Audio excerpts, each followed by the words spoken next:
Video میں اپنا experience آپ کے ساتھ شیئر کرنے لگی ہوں رزق کے حوالے سے، جو رزق بڑھانے کے حوالے سے، یعنی کہ اور صرف یہ مفلس اور تنگ دست لوگ نہیں کر سکتے، اس میں سب لوگ آتے ہیں تاکہ آپ کا جو ہے نا رزق کبھی زندگی میں کم نہ ہو، اور تاکہ قیامت آپ کا رزق جو ہے نا آپ کی نسلوں میں رہے۔ اس لیے آپ نے ویڈیو اینڈ تک دیکھنی ہے تاکہ آپ سے کوئی وظیفہ مس نہ ہو۔ السلام علیکم، کیسے ہیں آپ لوگ؟ آئی ہوپ الحمدللہ بالکل ٹھیک ٹھاک ہوں گے، مزے میں ہوں گے، جہاں رہیں آباد رہیں، خوش رہیں۔ اللہ تعالیٰ آپ کو کوئی غم نہ دے، اللہ تعالیٰ آپ کی تمام حاجات کو پوری کرے، آمین۔ آج جو میری ویڈیو ہے وہ ہے رزق کے حوالے سے۔ آپ کو پتہ ہے کہ آج کل ہر بندہ جو ہے نا وہ پریشان ہے مہنگائی کی وجہ سے، پھر اتنے وسائل نہیں ہمارے پاس جتنی ہماری ضروریات زندگی ہے،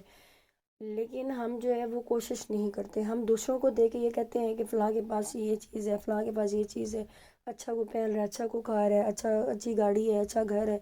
لیکن ہم صرف جو ہے وہ اس کو دیکھ کے حسرت کر رہے ہوتے ہیں یا حسد کر رہے ہوتے ہیں، لیکن ہم یہ نہیں سوچتے کہ ہم خود اللہ تعالیٰ سے رجوع کریں۔ دیکھیں اللہ تعالیٰ کے کلام میں اتنی برکت ہے، اتنی برکت ہے کہ اگر ہم اس کے معنی پڑھیں تو ایک ایک جو ہے نا ایک ایک آیت کا جو معنی ہے وہ ہماری زندگی بدل سکتا ہے۔ جی وظائف کی طرف چلتے ہیں، اور پہلا وظیفہ ہے سورہ واقعہ کا، اور آپ سب کو پتہ ہے سورہ واقعہ رزق کے لیے بہترین سورہ ہے۔ آج میں تھوڑا سا آپ کو مختلف طریقے سے بتاؤں گی، اس طریقے سے آپ پڑھیں گے تو انشاءاللہ اللہ پاک کے حکم سے آپ کی غیب سے مدد ہوگی۔ آپ یعنی کہ تصور بھی نہیں کر سکتے جہاں سے اللہ تعالیٰ آپ کے لیے رزق کے دروازے کھولے گا۔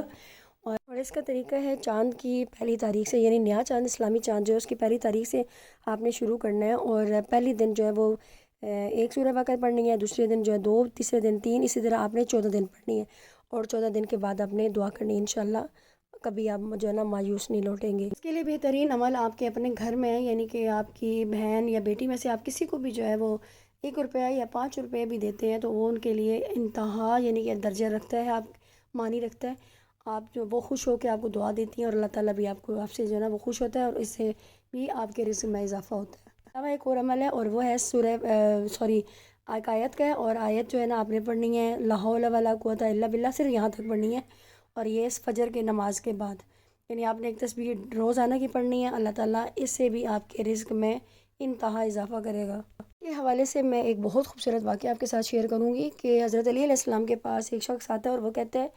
کہ مجھے کوئی ایسا وظیفہ بتائیے کہ جس سے میں امیر رہوں، ہمیشہ کے لیے امیر رہوں، میرے اوپر غربت کبھی نہ آئے، کیونکہ آپ کو پتہ ہے کہ جو اچھا کھاتا ہے، جو اچھا پہنتا ہے، اس کا دل نہیں کرتا ہوتا کہ وہ برا پھر کھائے یا برا وہ پہنے۔ تو مولا نے کہا کہ میں تمہیں ایک ایسا جو ہے نا وظیفہ بتاؤں گا کہ جو تمہاری 7 نسلیں بھی جو ہے وہ اگر کھاتی رہیں تو تمہارا رزق کم نہیں ہوگا۔ تو وہ حیران ہو کر بولتا ہے، کہتا ہے کہ مولا بتائیے مجھے کہ وہ کون سا وظیفہ ہے؟ تو انہوں نے کہا کہ آپ اپنے دسترخوان کو نا وسیع کر دو، تو کیونکہ دنیا کی جو دولت ہے وہ پانی کی طرح، اس کی یعنی کہ مثال پانی کی طرح ہے، یعنی کہ بہتا رہے تو عمل اچھا اور صاف ستھرا پانی رہتا ہے، لیکن اگر اس کو روک دیا جائے تو وہی پانی جو ہے بدبودار ہو جاتا ہے۔ اسی طرح جو ہے نا اگر دولت یا رزق جو ہے نا وہ روک لیا، دولت یعنی کہ روک لی جائے اور جمع کر لی جائے، تو وہ کیا ہوتی ہے کہ آپ کی اپنی بے سکونی ہوتی ہے، بے سکون ہو جاتے ہو، آپ کی خوشیاں ختم ہو جاتی ہیں، گھر میں لڑائی جھگڑا، دشمنیاں پل جاتی ہیں، اور عجیب و غریب قسم کے اس میں آپ جو ہے نا وہ سچویشن میں چلے جاتے ہو۔ تو انہوں نے کہا کہ آپ اپنے دسترخوان کو وسیع کرو، دسترخوان وسیع کرنے کا مطلب ہے کہ جو مساکین ہیں، جو غریب ہیں، جن کے پاس ایک وقت کی روٹی کھانے کے لیے نہیں ہے، آپ ان کے لیے اپنے جو ہے نا دسترخوان کے دروازے کھول دو،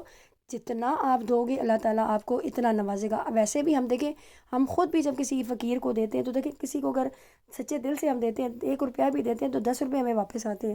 تو اللہ تعالیٰ کبھی جو ہے نا ادھار نہیں رکھتا، اور جب آپ اس کی مخلوق کو خوش رکھتے ہو تو کبھی ایسا نہیں ہو سکتا کہ اللہ تعالیٰ آپ کو خوش نہ کرے۔ اس لیے جتنی ہماری استطاعت ہے، جتنی ہماری حیثیت ہے، ہم اس حیثیت کے مطابق اپنا دسترخوان وسیع کر سکتے ہیں۔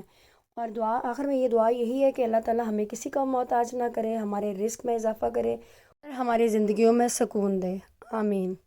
ہوپ میری ویڈیو اچھی لگے گی، آپ ضرور سبسکرائب، لائک، شیئر اور کمنٹ کرنا نہ بھولیے گا، اور کمنٹ میں مجھے بتائیے گا کہ میری ویڈیو کیسی تھی۔